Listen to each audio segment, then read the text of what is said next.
Zakaria GPS, CNN Sunday morning 10 Eastern and Pacific.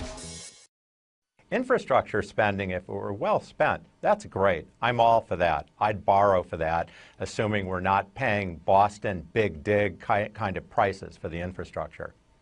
But even if you were, wouldn't John Maynard Keynes say that if you could employ people to dig a ditch and then fill it up again, that's fine. They're being productively employed. They pay taxes. So maybe Boston's big dig was just fine after all.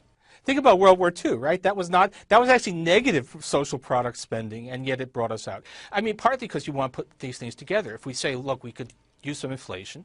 Ken and I are both saying that, which is, of course, anathema to a lot of people in Washington, but is in fact what the basic logic says.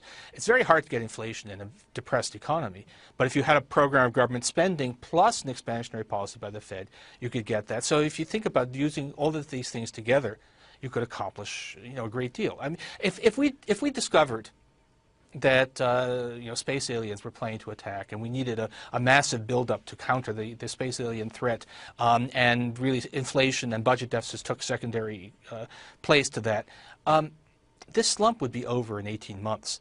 And then if we discovered, whoops, we made a mistake, there aren't actually any space aliens. So we need Orson Welles, is what you're saying. No, there was a Twilight Zone episode like this in which scientists fake the alien threat in order to achieve world peace. Well, this time we don't need it. We need it in order to get some fiscal stimulus.